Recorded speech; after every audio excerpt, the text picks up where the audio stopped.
এখন এই কলমা গ্রামের থেকে একটা স্পেকটিক্যাল কোবরা, যেটাকে আমরা গহমান খরিশ বলি, সেই খরিশটিকে এখন উদ্ধার করলাম। তো এটা একটা বাচ্চা, বয়স মোটামুটি ওই 7 থেকে 8 মাসের মতো বয়স হবে।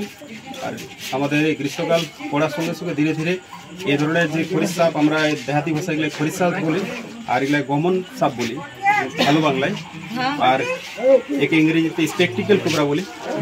এবং একে এর সায়েন্টিফিক নেম হচ্ছে নাজা নাজা। এবং নিউ জেনারেশন যারা নতুন প্রজন্ম আছে তাদের এটা অত্যন্ত জানা জরুরি আছে যে এই সাপটি আমাদের কাটলে কী হয়। এবং সকলের মধ্যে একটা অন্ধবিশ্বাস আছে যে সাপটি যদি কাটে কাউকে, আর যদি ঝাড়ফুঁক করা হয় বা তাকে ওঝাগুনি বৌদ্ধ এরকম কিছু করা হয়, তাইলে এর বিষটা নাকি নেমে যায়।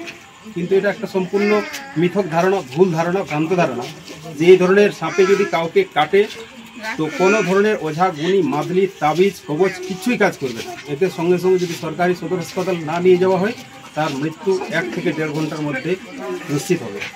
তো যার জন্যে এই ধরনের সাপে থেকে দূরে থাকুন।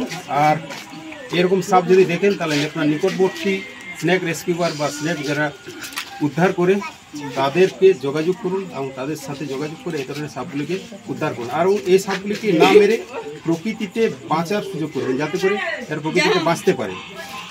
তো এখন এই সাপটিকে আমি এখান থেকে উদ্ধার করলাম, আর উদ্ধার করার পর এটি প্রাকৃতিক পরিবেশে ছেড়ে দেওয়ার ব্যবস্থা করবো, যাতে করে প্রকৃতিতে বেঁচে থাকতে পারে। এই ধরনের সাপ যদি না বেঁচে থাকে আমাদের পরিবেশের যে ভারসাম্য এবং গ্লোবালাইজেশন যে পরিবর্তন হচ্ছে ধীরে ধীরে, তা নষ্ট হবে।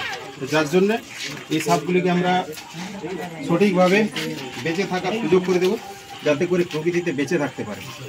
আর এর ভেনামটা হচ্ছে, এর যেটা বিষ সেটা হচ্ছে নিউরোটক্সিন, অর্থাৎ আমাদের যে স্নায়ুতন্ত্র আছে, নার্ভ আছে, এই কাটার সঙ্গে সঙ্গে আমাদের শরীরে ব্লাড যে সার্কুলেশন করছে, রক্ত চলাচল করছে, সেটাকে অকেজো করে।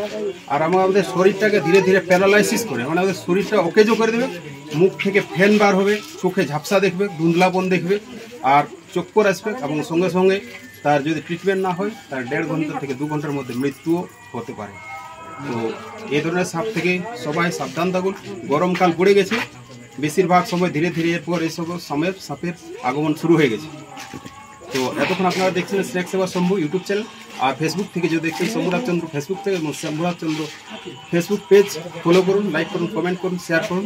এবং ভিডিওটি যদি ভালো লাগে অবশ্যই আপনার মতামত জানান। Thank you. জয় হিন্দ, বন্দে মাতরম। দেখা আছে তো। তো এখন যে কালকে গত রাত্রে রাত 10টার সময় যে একটি কোবরাটিকে উদ্ধার করেছিলাম, সেই স্পেকটিক্যাল কোবরাটিকে এখন আমি এই আমাদের ঝালদা সংলগ্ন যে সিকরা পাহাড় রয়েছে সেই তার নিচে তাকে আমি সম্পূর্ণভাবে রিলিজ করে দেব।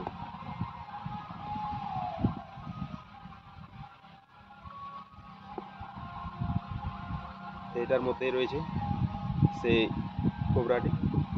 তো চলুন কীভাবে রিলিজ করে দিই দেখুন।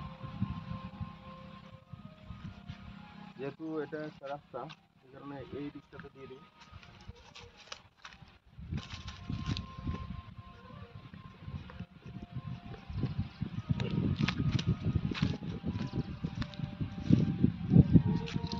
আমি আমার যে হুকটা ছিল সেই হুকটা আনিনি।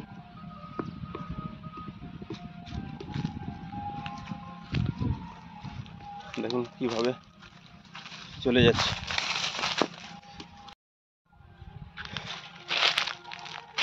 দেখুন এই জঙ্গলের মধ্যে একে সম্পূর্ণভাবে কিভাবে রিলিজ করে দিলাম।